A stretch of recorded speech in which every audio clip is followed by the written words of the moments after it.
Video और आपसे like subscribe share please थोड़ा पीछे वो भी ये करें। पता है आपको अच्छा लगा या नहीं। Determine the left hand limit, a right hand limit. Also find the limit. यहाँ पे बात हो रही है right hand limit. Then find the limit of the following function when x equal to c. c मतलब यहाँ पे कोई भी नंबर हो सकता है 1 2 3 -1 -2 कुछ भी हो सकता है। तो 1 में क्या है f of x is 2x² plus x minus 5 और c की वैल्यू 1 मतलब कांस्टेंट वैल्यू हमारे पास क्या है 1। तो मैंने आपको देखिए अगर यहाँ पर हमारे पास c की वैल्यू यहाँ पर क्या 1 है तो इसका मकसद क्या हो गया कि हमारे पास ये कोई भी x स्क्वायर आ रहा है, इसका मतलब कोई भी इक्वेशन हो सकता है, सर्कल भी हो सकता है, कोई भी वैल्यू हो सकती है। तो यहाँ पर जब ये वैल्यू लिखने के बाद अब मैंने क्या किया कि मुझे देखना है कि इसमें y एक्सिस में वैल्यू क्या आ रही है। तो ये राइट हैंड साइड भी हो सकता है, लेफ्ट हैंड साइड भी हो सकता है, कहीं भी पर भी हो सकता है। तो मुझे यहाँ पर f ऑफ x की वैल्यू फाइंड करनी है, लेकिन मैं दो डायरेक्शन से चाहूंगा, लेफ्ट हैंड साइड से, लेफ्ट हैंड लिमिट से लेफ्ट हैंड की लिमिट फाइंड करूंगा और राइट हैंड साइड से भी जाऊंगा। तो ये राइट हैंड साइड में लिख देता हूँ, यहाँ पे लेफ्ट हैंड साइड लिख देता हूँ। तो ये क्या है राइट हैंड लिमिट, मतलब दो डायरेक्शन लूंगा। जब लेफ्ट हैंड लिमिट से जाऊंगा तो मैं उस वैल्यू के 1 के ऊपर क्या दूंगा, ये माइनस के साइन पावर में, और यहाँ पर 1 के ऊपर क्या दूंगा, प्लस के साइन। मतलब यहाँ पे दो डायरेक्शन, भाई प्लस का आ गया तो मैं राइट हैंड साइड लिमिट से आ रहा हूँ, यहाँ पर लेफ्ट हैंड साइड। लेकिन इसमें जो 1 पुट करेंगे वो माइनस का, यहाँ पर माइनस का 1 नहीं है, इसमें जस्ट डायरेक्शन बता रहा है और इसमें भी डायरेक्शन बता रहा है। तो हम जो डायरेक्शन पुट का डायरेक्शन बता रहे हैं, हम इसमें नेगेटिव वैल्यू, ऐसे नहीं कि आप ऐसे समझो कि -1 है, इसका मकसद किया गया हो गया हम यहाँ पे जो फंक्शन में -1 है। आपको कह रहा है कि आप किस साइड से आ रहे हैं, तो साइड से आएंगे तो आप डायरेक्शन क्या पुट करेंगे माइनस, जब आप राइट हैंड साइड से आएंगे तो आप क्या पुट करेंगे प्लस। तो ये आपके पास लेफ्ट और राइट की यहाँ पे डायरेक्शन बता रहा है। तो देखो अब पहले डायरेक्शन में लेफ्ट हैंड लिमिट की, जो लेफ्ट हैंड लिमिट की जब बात करेंगे तो मैं इसी लिमिट की जो वैल्यू थी वो हमारे पास जो है तो 1, लेकिन ये कह रहा है 1 हम दो डायरेक्शन से लें। तो जब मैंने लिखा limit x approach to 1 f of x limit x approach to 1 2x square plus x minus 5। अब देखो डायरेक्शन हमारे पास क्या है लेफ्ट हैंड साइड, तो यहाँ पर हम ये साइन देंगे। तो इसका मकसद यहाँ पे क्या हो गया, अब जब डायरेक्शन हमें यहाँ पे कुछ भी नहीं हो रहा ना, तो अगर 2 को 5 से 10 आ जाए इसका फैक्टर निकालेंगे, लेकिन हमें लिमिट डायरेक्ट पुट करनी कि अनडिफाइंड ना हो, तो यहाँ पे अनडिफाइंड नहीं हो रहा। तो हम यहाँ पे क्या करेंगे, बाय अप्लाइंग लिमिट, ठीक है। जब लिमिट अप्लाई करेंगे जहां पर भी x होगा वहां पर क्या पुट करेंगे 1, तो 2 यहाँ पर भी 1 के ऊपर स्क्वायर प्लस x 1 माइनस 5। तो f ऑफ 1, तो ये 2 को जब 1 से मल्टीप्लाई 1 1 सा 1, 5 में से 1 को सब्ट्रैक्ट किया तो कितना बचा 4।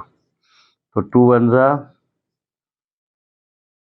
2 माइनस 4, तो f ऑफ 1 की वैल्यू क्या आ गई -2 आ गई, ठीक है। ये हमें मिली लेफ्ट हैंड साइड से, हमें राइट हैंड लिमिट की। तो मीन्स यही क्वेश्चन यहाँ पे क्या होगा, limit x approach to 1 f of x limit x approach to 1 2x square plus x minus 5। तो राइट हैंड साइड हम क्या देंगे यहाँ पे प्लस के साइड। अब यहाँ पे क्या करेंगे सेम बाय अप्लाइंग लिमिट, जब यहाँ पर हम लिमिट अप्लाई करेंगे तो जहाँ पर भी x होगा वहाँ पर क्या पुट करेंगे 1।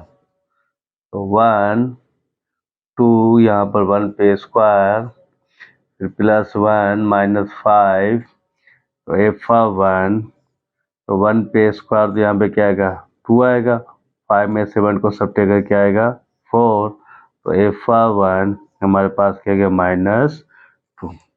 तो देखो लेफ्ट हैंड लिमिट और राइट हैंड लिमिट दोनों का आंसर, तो यहाँ पे हम बात करें f1 और यहाँ पर भी f1 दोनों का आंसर क्या है -2, यहाँ पे -2। तो ये प्रूफ हो गया, ठीक है, ये दोनों के साइड पे आंसर आ गया। क्वेश्चन नंबर 2 में f(x) = x² - 9x - 3 और c की वैल्यू यहाँ पे क्या -3। अब यहाँ पर x² आ रहा है, अगर मैं इसको इस तरह भी पुट कर x² - 9 तो 9 का क्या आएगा 3 का स्क्वायर तो x - 3। अब इसके फैक्टर निकालेंगे तो क्या आएगा x - 3 और x + 3, उसके बाद x - 3 क्या हो गया कैंसिल हो गया, तो सिंपल यहाँ पे क्या बचा x + 3। आप ऐसे भी लिख सकते हैं लेकिन ये हम नहीं लिख रहे क्योंकि मैं अगर -3 पुट कर रहा हूँ तो यहाँ पर -6 आ रहा है।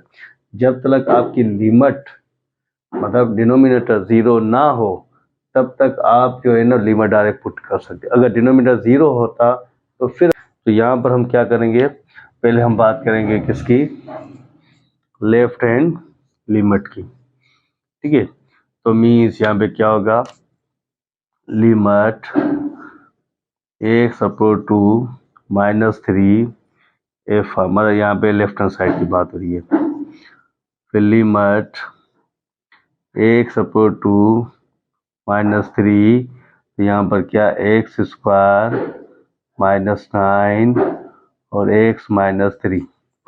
अब देखो यहाँ पर तो ऐसे समझो कोई फैक्टर तो हम नहीं निकाल रहे, डायरेक्ट क्या करेंगे बाय अप्लाइंग लिमिट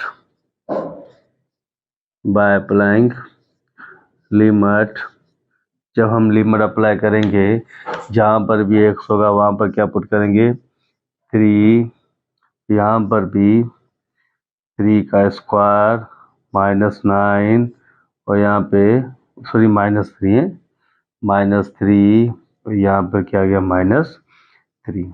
तो f में -3 तो माइनस और माइनस प्लस 3 × 9 तो 9 - 9 यहाँ पर क्या गया -6।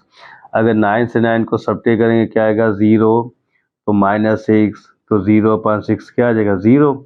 इसका मतलब f -3 किसके इक्वल आ गया यहाँ पर 0 के। तो हम बात करेंगे राइट हैंड लिमिट की। तो देखो यही वैल्यू हम पुट करेंगे तो लिमिट x/2 -3 तो प्लस f(x) फिर लिमिट x/2 -3 तो प्लस यहाँ पर हमारे पास क्या है x² -9 x - 3, ठीक है। तो डायरेक्ट हम बाय अप्लाइंग लिमिट, क्योंकि कोई फैक्टर नहीं निकालना तो यहाँ पे कोई लिमिट आ रही है तो बाय अप्लाइंग लिमिट जब हम यहाँ पर लिमिट पुट करेंगे तो मीन्स x जगह पे क्या लिखेंगे -3, ठीक है।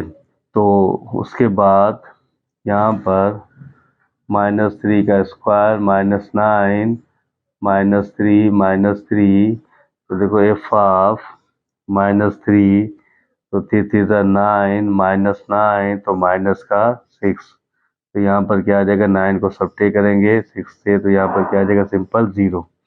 तो f(-3) क्या आ गया 0। तो यहाँ पे इसका भी आंसर क्या आ गया 0।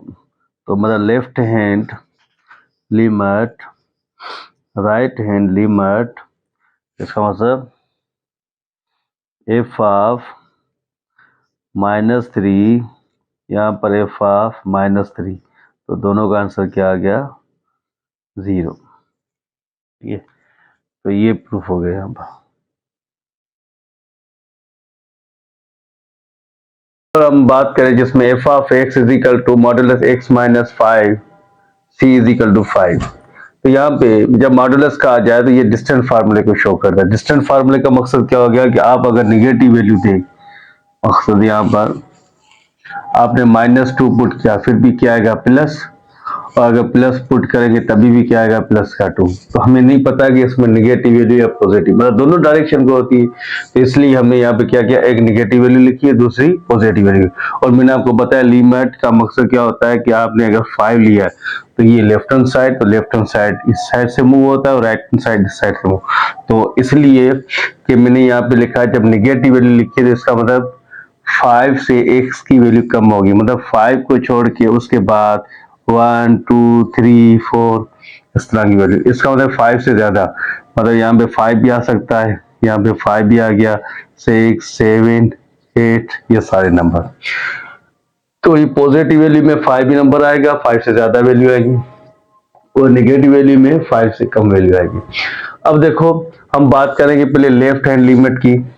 जब लेफ्ट हैंड लिमिट की मैंने बात की तो देखो यहाँ पे लिमिट हमारे पास कांस्टेंट वैल्यू यहाँ पर क्या है 5, तो लिमिट x अपर टू 5, तो लेफ्ट हैंड पे क्या लिखेंगे f ऑफ x, तो ये लेफ्ट हैंड साइड के लिए वैल्यू होगी, तो क्या होगा limit x upper two 5, left hand side की बात हो रही है तो यहाँ पर हमने क्या लिखा, कौन सी वैल्यू यहाँ पे पुट करेंगे, माइनस x माइनस यहाँ पर 5। अब देखो ये माइनस साइन को मैं इस तरह रख सकता हूँ कि limit x upper two 5 left hand side, तो यहाँ पर f ऑफ x, इस माइनस साइन को मैं यहाँ पे रख दूँ तो limit x upper two 5, x upper two 5, तो यहाँ पे क्या लिखा x माइनस 5। अब यहाँ पर क्या करेंगे, बाय अप्लाइंग